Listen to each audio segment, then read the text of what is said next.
Vaccines are the hallmarks of modern medicine and are one of the reasons why the average life expectancy has gone up from 30 to 70 years in the past few centuries, a dramatic increase.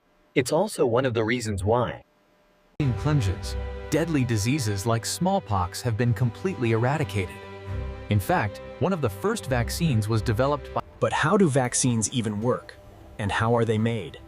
Vaccines prevent infectious diseases by stimulating the immune system to recognize and fight off pathogens, such as bacteria or viruses. They are composed of weakened or inactivated forms of the pathogen, its toxins, or specific components that trigger an immune response without causing illness. The journey of vaccine development typically begins with basic research aimed at identifying potential vaccine candidates. This ability increases significantly. These candidates could include various types of antigens, such as proteins, sugars, or Scientists identify and study these candidate antigens to determine their ability to induce an immune response and provide protection Against the disease caused by the pathogen. Once promising vaccine candidates are identified, preclinical studies are conducted to assess their safety and efficacy in laboratory settings and animal models. Researchers evaluate factors such as antigen stability, immunogenicity, and potential side effects. Preclinical data help prioritize vaccine candidates for further development and provide insights into dosage regimens and formulation strategies. Clinical trials are then conducted in multiple phases to evaluate the efficacy of vaccines in humans. These trials adhere to rigorous regulatory standards and ethical guidelines to ensure participant safety and data integrity. In the first phase, the vaccine is given to a small number of volunteers. Confirm it generates an immune response, and determine the right dosage, generally in this phase. Vaccines are tested in young, healthy adult volunteers. After the first phase is complete, the vaccine is then given to several hundred volunteers to further assess its safety and ability to generate an immune response. Participants in this phase have the same characteristics, such as age or sex, as the people for whom the vaccine is intended. there are usually multiple trials in this phase to evaluate various age groups and different formulations of the vaccine. A group that did not get the vaccine is usually included in this phase as a comparator group to determine whether the changes in the vaccinated group attributed to the vaccine or have happened by chance.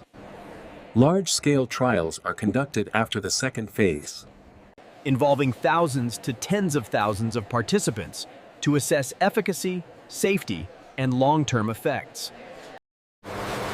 Regulatory agencies such as the Food and Drug Administration, or the FDA in the United States, and the European Medicines Agency, or the EMA in Europe, review clinical trial data and manufacturing processes to assess the safety, efficacy, and quality of vaccines. Regulatory approval is granted based on a comprehensive evaluation of scientific evidence and compliance with regulatory standards. After regulatory approval, vaccine manufacturing can finally begin. The manufacturing process varies depending on the type of vaccine and the specific production platform used. The first step in manufacturing involves producing the antigenic components of the vaccine. The process begins with the selection of a specific strain or antigen of the pathogen against which the vaccine is being developed. This seed material is carefully maintained under controlled conditions to ensure its stability and purity. The seed material is propagated in a suitable growth medium, which may include cell cultures, eggs, or other substrates, depending on the nature of the vaccine. The pathogen undergoes controlled growth and replication to produce a sufficient quantity of antigenic material. Once an adequate amount of antigenic material is produced, it is harvested and purified to remove cellular debris, host proteins, and other impurities. Various techniques such as filtration, centrifugation, and chromatography are employed for purification. But the vaccine doesn't just contain the antigen.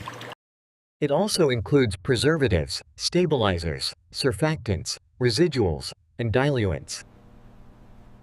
Preservatives prevent the vaccine from being contaminated once the vial has been opened, if it will be used for vaccinating more than one person. Some vaccines don't have preservatives because they are stored in one-dose vials and are discarded after the single dose is administered. The most commonly used preservative is 2-phenoxyethanol. It has been used for many years in a number of vaccines. It is used in a range of baby care products and is safe for use in vaccines, as it has little toxicity in humans. Stabilizers prevent chemical reactions from occurring within the vaccine and keep the vaccine components from sticking to the vaccine vial. Stabilizers can be sugars, amino acids, gelatin, and proteins. Surfactants keep all the ingredients in the vaccine blended together. They prevent settling and clumping of elements that are in the liquid form of the vaccine. They are also used in foods like ice cream.